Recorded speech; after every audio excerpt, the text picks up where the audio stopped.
Thanks for joining me for another episode of Bitcoin and Coffee. I'll be your host, Eugene Forrest.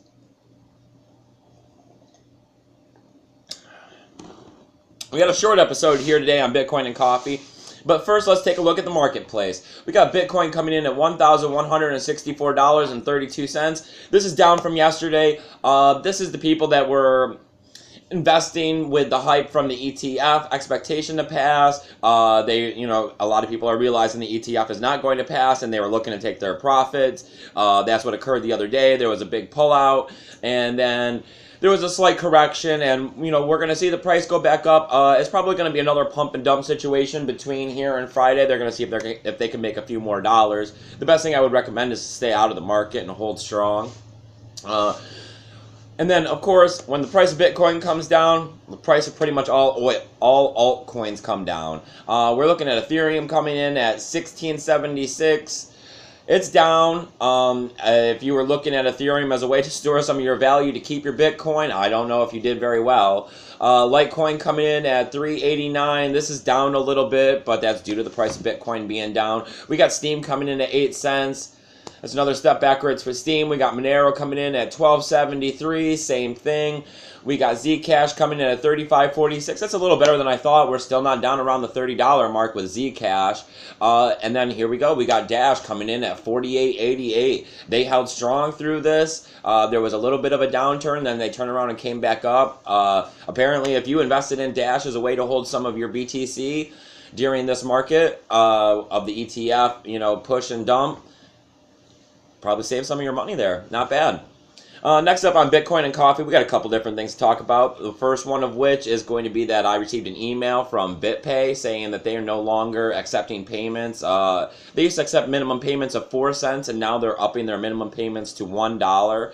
And they said that this is because of increasing costs of making BTC transfers on the network. So I see this being a continuous problem. The increasing price of the Bitcoin network, now increasing the minimum amount of transfer. So people that are using BTC as a form of payment system for their business, they're under $1, you're not really buying much anyways, but it's the fact that this is against what Satoshi was intended for BTC. So true believers of BTC that believe in it in the original format, and the anti-government establishment and all of that, are not really looking at this as a good thing.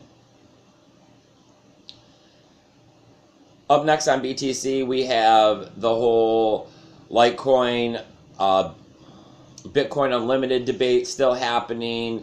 A lot of people are pulling away from Segwick. They actually took a step backwards yesterday in the percentage.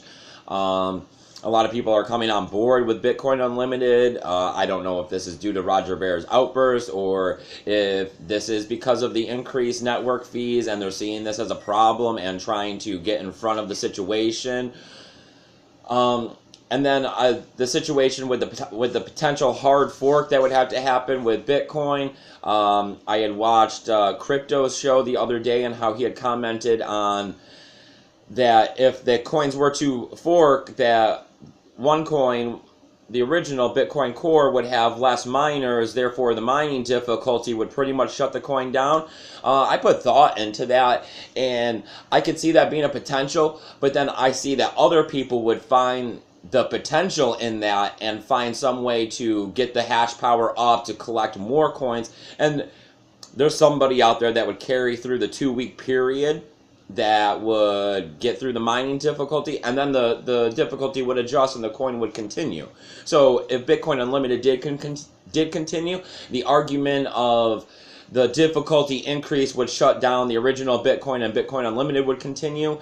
I don't know if I necessarily believe that's true. If there's a will, there's a way, and people are very determined. So if there are determined people out there who want to keep the original Bitcoin going, they would find a way. There would be 2 strains. Bitcoin Unlimited could be a problem if there were 2 Bitcoins, bringing down the ultimate value of both Bitcoins, such as like Adam Meister was saying with Ethereum and Ethereum Classic. So what do we actually do about the scaling issues? I don't know if I have an answer, but I think making a rash decision and jumping into something and forcing other people to make a decision is not necessarily the way to go. I think that splitting this into two coins probably is not the best ideal. It's going to cause damage. It's going to have people looking at Bitcoin in a bad way. It's going to bring mistrust to the situation. And I think after this ETF fail, bringing in a lot of new customers, they're going to be disappointed, and then something like a coin split coming up shortly after, that would be more disappointing, driving more people out of the market. And that's not really what I like to see. I'd like to see Bitcoin go to the moon, just like everyone else. So those are my thoughts today. If you like what you've heard, go ahead, subscribe, like, and link my video. Below, I have affiliate links to get you started at Coinbase, free $10 for every 100 for both of us, 3% off at Genesis Mining, and I also have affiliate links to get you going with some free BTC and doggies. Below is also my email address. If there's anything you'd like to talk about, I'd love to hear it. And remember, people, I feel bad for Trevon James. He's another YouTuber on cryptocurrency. Apparently, some errors were made, and he lost about $4,000 worth of Bitcoin. So remember, people, keep your Bitcoin safe.